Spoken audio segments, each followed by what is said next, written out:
in that we were telling our own story. We weren't telling somebody else's story. So most films, you have somebody who's a professional filmmaker and they identify a great story like Rue was just talking about, and then they go out and they pursue that story, follow that character. You are the character, I am the character. Like, will you talk about what it's like to make a movie telling your own story and how maybe that's different from what other people have done? Yeah, it's super interesting. I mean, it's about you and your life. And I think, if someone came up to you and said, we want to make a movie about you, you'd be pretty cautious about it or what that actually feels like for you. So I think your first thing is to take a step back and think that, do people want to see a movie about me or yourself? But if you're passionate about things and you're super excited about what you do, it's fun to share those things. And I'm super passionate about what I do in the adaptive sports community. And so for me to have a story told about that, it was fun to watch it from my eyes, to see myself on screen and to see everyone else and see my community, my family, my friends, everyone that's part of my life. And it's so fascinating to be able to tell that story with someone and the filmmakers that make it into that story. So I'm just so proud to be able to have a story that is me. And I always say that in my life, the best thing you can do is always be you, right? And I think that's how I've gotten past my injury as a paraplegic through the last 17 years. It's been me. And so it's just really cool to have that opportunity to be with everyone and showcase that. And I'm really excited for everyone to kind of see what that looks like tonight.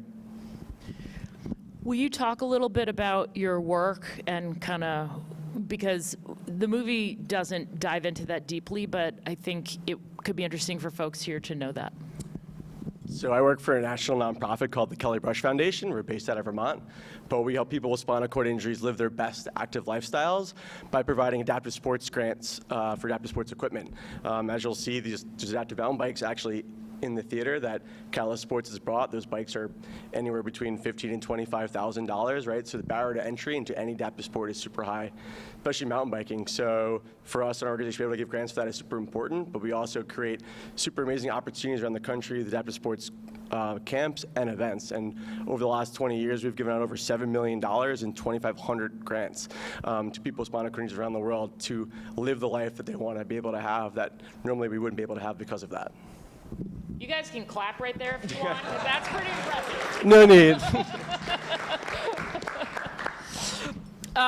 Rue, you seem, when you're working on your own time, to also be making films that focus on different types of disabilities. Can you tell me a little bit about what your connection is with disability and why is that a thread through your movies?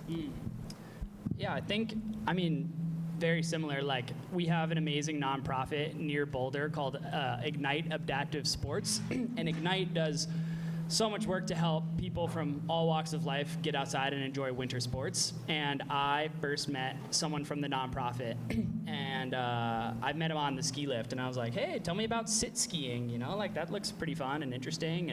And yeah, we just started talking and ended up making a film about it because I was like, hey, it seems like filmmaking is a great way to get people connected to what you're doing. And that was kind of my first experience, like working with somebody with a disability from like the filmmaking perspective. And I was like, wow, this is really fun. And these stories need to be told because like, I think the more we can include people of all walks of life, like disability, racially, social, like economically, like we have all sorts of opportunities to increase like the diversity of people that we interact with. And like, I think the more types of people we interact with, like the more enriched our lives become. And so for me, living in Boulder, which isn't very diverse racially, I was like, okay, this is great. This is an opportunity for maybe me to enter into this type of community that I think deserves to be, shown in a little bit more of an empathetic way and less of like a tokenizing way. I think it's really easy for filmmakers to tell these sorts of stories. I was like, this is so inspiring and this is so motivating us to just do things. And I think that's really important, but I also think it's important to recognize like, hey, these are people just like us that have passions that love to get outside as well. And I think the more we can just see what we have in common and less see what we have, like, the less we can see the differences and the more we can see the similarities, like, I think the easier it will be to include people of all walks of life in our friendships and our relationships. And so yeah, that was, I think, what drew me to telling stories more about like adaptive sports. And yeah, I think I'm excited to just like see, I don't know, as filmmaking in the outdoor industry develops, like we're just seeing more opportunities for people of all walks of life to enter and do the things that we all love to do. Calvin, Zach, and Logan, I haven't forgotten you, but I have one more quick question for Greg, and then I'm coming to you. Greg, what changes when people with disabilities are everywhere and because there's access? Yeah, exactly. To kind of Rue's point there, it's like you want to kind of normalize outdoor recreation, right? You shouldn't be inspired by our daily tasks of being out there or me going to the grocery store because I'm in a wheelchair. You should be inspired by how I want to create change in our community, and that's how you would be inspired by anyone else in your community, right? And so to be able to get more access and create more inclusive recreation and normalize any recreation with any minority group or disability group is super huge. So to be able to go out there and feel like you're part of a community like anyone else is, and I'm living just a normal style of ability is huge and something we strive for and something that we don't get to have. So it's just super important, and it's amazing to have Rewrite to help tell those stories, other people to tell those stories that are out there because they're just not being told. Thank you. Calvin, I was super impressed. I got to see your film earlier today, and I was just super impressed with your edit. Can you tell me about how you got into filmmaking? And like, you did such a great job with bringing like telling a story, but also making it like laugh out loud, funny at times. And that I feel like is a true art. Like a lot of people miss that mark. So tell me how you get into filmmaking and like kind of how you're developing your voice. This is your second film, right? Second film, yeah, here. Great. Yeah. I would say, I mean, I've just grown up playing around with cameras. When I was like about 8 or 10 years old, I would grab my parents' like little handy like camcorder, and I would like just be like vlogging, filming myself, not really knowing what in the world I was doing. In middle school and high school, I was a class historian, so I was always like documenting like the year and stuff like that. And I just always enjoyed doing like kind of vlog-styled content, so I think that's where kind of that funny kind of editing aspect of me came through this film, at least. So, yeah. What's next for you? Like, you've made 2 shorts. Like, do you aspire to make a feature film? Are you just having a great time doing shorts? Do you have another project on the horizon? I think right now, definitely doing a feature would be pretty cool in the future. It's not really on my radar at the moment. I work currently at American Bicycle Group in downtown Chattanooga here, and that's where, shout out to Lightspeed, they were able to give us some bikes to be able to do this, this fun little project. But actually through them, one of their brands is Quintana Roo Tri. And I have never done an Ironman. I'm not a triathlete at all. I don't know what I'm doing in the water. So that is the next project, is I'm actually shooting kind of a bi-weekly kind of vlog series through Quintana Roo of kind of going through my journey and another coworker's journey of doing a 70.3 Ironman. Awesome. Good luck. Talk to Greg. He's got some experience. It's not a full Ironman. It's super fun though, so yeah, get after it. Sweet. I did a half, but I quit before the run. I did a half and it was not fun at all. Don't tell me that. Calvin swimming is coming a very long way. Zach, you guys, or Logan, you guys filmed, like a big part of this film was this Alabama ski area. Like who in this room knew that Alabama had a ski area? Okay, you must be from around here. Who has skied at that Alabama ski area? All right. Can you, for those of us who have not, can you tell us a little bit about that ski area? Like, I loved that, I loved it. Yeah, so Calvin was actually the first person to tell me about the existence of this place. And we kind of had it on our radar. It was like 2 years ago. We kind of started talking about it. And then I don't know if you guys were here a couple years ago when Matt Schweiker had his film, but after that I was in his garage and we were like talking. I'm like, hey, have you been to this Ski Bama Mentone thing? He's like, yeah, it's like really cool. Like all of it will just make you laugh when you show up. And I'm like, all right, sounds good. So Calvin and I did a little scouting mission, whatever that snow day when it snowed here a bunch last year. Like that was like a week ago from something like that, a year ago. Yeah. But anyways, we showed up there and we just couldn't stop laughing for, 5 hours? I mean, it was just nonstop, just people watching. Like, there were people getting stuck in the mud and, like, in their trucks right next door. It's just pond water they're spraying on the hill. It's hilarious. But it's, like, such a good time. And I think when we went that first time, we're like, oh, this is going to be just such a great time to go bike out here and have a blast. So it's one of a kind. And the people there are just like so welcoming. I mean, when we got there, they were like asking Zach some questions about like, oh, like what's your boot size, whatever. And Zach already like brought his like really nice boots to put on these skis that they had there. And then Zach's like, oh yeah, let me help out with you guys. So he's like back there like helping them do stuff. And so I don't know, it was just like, it felt like a small little like family. Like it just kind of like welcomed us. So yeah. And I feel like that's a theme of all three of these movies is community and how important community is.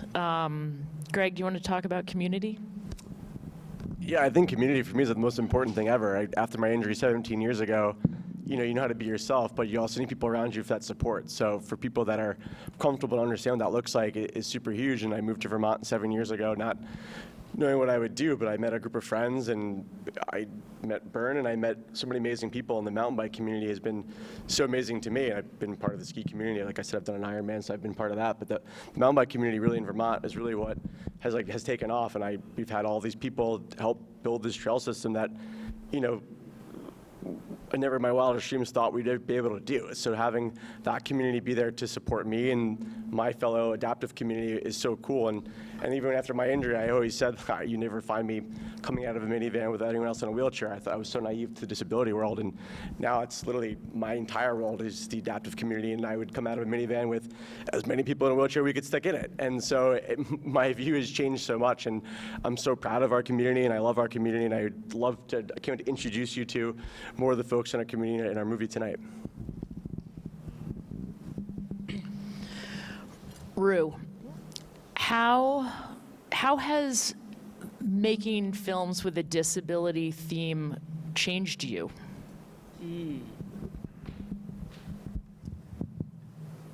Yeah, I think for me, being a part of a community that is first off like very welcoming and very supportive, I think has like given me actually a lot of confidence.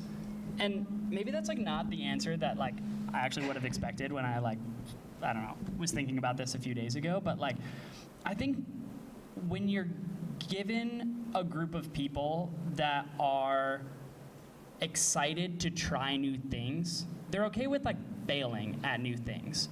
And like when you're given a safe space to fail, you can then like learn from that failure in like a supportive and healthy environment and like grow to become a better person. And I think for me, like my first adaptive film came like, I think it was like, I was a full-time freelancer as a filmmaker for 2 years, and then I made my first adaptive sports film. And now it's been like, I've been fully like a freelance director for 7 years now, and like just being able to like experiment with different filmmaking techniques and being able to like, I don't know, like go to my first film festival and try it on, and then like win my first film festival and try that on, and like have all of these experiences and then go back to all these people that like care about me for me and not care about me because of the types of films that I make or the types of achievements that I've had or the types of experiences that I've had. They really just are wanting to get to know me and support me in whatever I'm trying to do. I think being in a community that like allows people to be fully themselves is like a really healthy environment to be in, and I'm just really grateful for nonprofits and communities all over, adaptive sports or not, that exist in that way. And I think for me, like I'm definitely a better person because of these filmmaking experiences I've had and these communities that I've been a part of. And like as a part of like making these films, like I mean I'm a able-bodied straight white dude, you know, like I have a lot of differences with a lot of the people that I film from all walks of life. And like for me, being able to like put myself in different environments and shoes of trying out these sorts of things, like when I made not this ski film but the ski film Unseen Peaks, it won best short film here last year, it was about a blind skier and ice climber using the outdoors to like find freedom after experiencing a lot of trauma because of her blindness. And so we went skiing, and she's blind and can't see, and I was like, you know, I am curious what that's like, because I think it'll change how I make the film and how I edit and how I interact with her on the mountain. So like one of the Ignite adaptive sports guides like came out with me and like guided me through. I wore like blacked out goggles and was like skiing down the mountain, and I was like, I'm flying, this is crazy, oh my gosh. And then he's like, Rue, take off your goggles. So I took off my goggles, and I was going like 1 mile an hour. I was like, okay, that's what that experience will be like. All right, sweet. So yeah, I just am really grateful overall for all the experiences that I've had and where filmmaking has taken me. I think what matters most about filmmaking for me is like the people I get to meet and the places I get to experience. And I think these adaptive sports documentaries are the exact same for me in that sense. Any questions from the audience? I can keep going, but I'd love to, if anybody here has questions, we'd love to answer your questions. Steve. Rudy, you've been nominated for Emmy for your film that won the vegetable film last year, on our famous vlogging. So which is a better honor, yes? That's not a fair question, Steve. Well, I will say I won this and I got nominated there, so I didn't walk away with a trophy. So I got a loggy at home. So definitely this. I will say definitely this is better than the Emmy. Yeah, 2 Emmy nominations and no victories, but I got a Look Out Wild victory. So you know, this place is the best. Anybody else have questions? Greg, you were both an associate producer and a character in Best Day Ever, so you had some say in what was included. What were the most important things to you to make sure were in that movie? Yeah, which is great to have that power sometimes to be able to do that. But for me, I was obviously, we're building this adaptive trail system from the ground up, which doesn't exist like anywhere else in the world, right? So what does that mean, and how do we do that? And so for me, like again, kind of the community piece is so big. Just all kinds of different adaptive bikes that are out there, depending on like your level of injury and your ability to use that bike, right? And so for building this trail system, it kind of needs to be for everyone.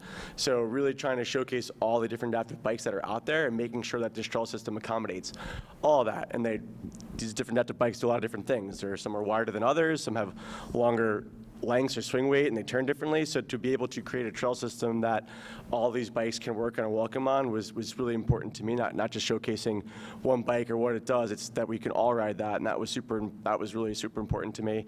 Also, to make these trails is to get the trail builders in these adaptive bikes so they can understand all my nitpickiness and all the nuances that were going on there, and why we had to change this by an inch or two or move this here or there. There's so much that goes into it, and that works that way. And right, as someone that doesn't have a disability and being in those bikes, it changes and let them understand like how these bikes work for us and what that does. That's super important for them to truly understand how that's going to go. And the other part is too, people think about adaptive trails and they think of ADA and they think we're just like dumbing the trails down, and that's the exact opposite of what we're trying to do. We want that same experience that you have out there. So when we're creating A lines or pro lines or big lines that are out there, we wanted to make sure that all of those lines and trails actually work for the adaptive bikes too. So there's no just these go around easy lines. Like our bikes can physically go down every part of this trail system, which is different than everywhere else. Yes, there's still RB lines for people to go around, but that's a skill set thing and not necessarily that. So it was so important to have that. And that's something that also like just doesn't exist anywhere else, to have the ability to take your bike anywhere on that trail system and to really create something that's so unique and makes us gain progression to everyone else as well. So that was super huge. Calvin, Zach, and Logan. It sounds like you guys go on a lot of adventures together and have a lot of fun. What makes your like fun day out with your friends worthy of making into a movie? Like, because I'm sure there's plenty of adventures you have that are not. So what differentiates the other ones, and how do you, like, what are the elements that need to be there for it to be a successful movie? Oh shoot, okay. I think for me, well, a classic adventure is usually, like, it's gotta come just out of random. It's usually Friday night, hey, tomorrow you guys want to go whitewater raft on the Ocoee after? Or, stuff like that. Sometimes we'll actually plan something out. You guys you went to Norway. That was sick. And we'll do some mountain bike trips that are like multi-day sometimes. But usually it's the most random things, and usually they end at a good little bite to eat. Usually somewhere around here, whether that's pizza or a burger or Mr. Burrito Bowl, or is that what it's called? Yeah, okay. But yeah, usually just good times, and it's usually pretty random, but we always like trying places we haven't been before. So some new gravel route or some new trail system, some new place, some new ski hill. And so, Calvin, are you just filming everything all the time, and then you're like, ooh, I think we got something? I will say I do bring my camera around a lot. I'll say like a lot of the stuff has been iPhone clips usually with most adventures that I've done, especially these crazy gravel routes that I'll do here locally. Specifically though, like with a project that I think I'll have in mind that I'm like, oh yes, this is a good story, it's usually just something that's gotta be very unique. So like for me, like this ski in Alabama was just like so random to me, and I was like, I gotta share this story to like other people around besides the Southeast. And so I guess that's kind of how I come up with different ideas for films. Awesome. I've got one more question, unless any from the audience. Okay, I got one more for Rue. I haven't seen all of your films, so I don't know if all of your films are shorts. The two that I watched most recently are shorts. Tell me about like making a short versus making a feature, why you tend in that direction. Like obviously some of the stories you're telling are complex, and why trend towards short instead of feature? Yeah. Features are hard. No, I think for me,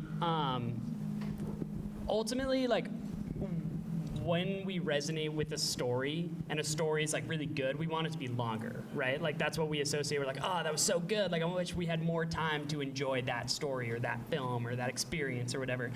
But my mom always said growing up, like leave while you're having fun. And I think with shorts, there can be really complex storylines that happen. You can see a character develop through really fulfilling experiences. And I think now more than ever, I think respecting people's time is something I actually think a lot about as a filmmaker. I, like all of you, like getting outside. And I think screens are sometimes can be a barrier to that. And not to like get on a soapbox about like, oh, we should all get off our phones all the time. I just think a lot of us really are facing like some pretty addictive social media technologies that keep us on our phones. And for me, if I can be creating a piece of art or a film or something that you can resonate with in a short amount of time, it inspires you to go get outside. You put your phone down, or you close your laptop, or you turn off your TV, and then you go get outside. Like that for me is a win. And so I think when it comes to like making these shorts and these stories, I'm like, yes, go like unwind at the end of the day, watch one of my 10 to 15 minute documentaries, get inspired to go do something, and then like go make dinner with your family, or go like out on an adventure with your friends and get out and like do something. And I think for me, like features are a lot of work, they're a lot of time, and I think just because it's an hour and a half doesn't necessarily mean your story is worth all of that time. And so for me, I just get excited about the idea of like, let me give somebody like a really quick, like motivational, inspirational, actionable story that they can then remember. And it's not just 20 seconds that they're looking at a screen, but they can remember this story, it can stick with them, and then they can be motivated to like put the screens down and go outside.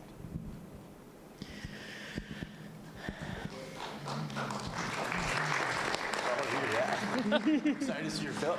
Oh my gosh, that's a lot of pressure for my films being really good. Calvin, Zach, Logan, Rue, Greg, thank you so much.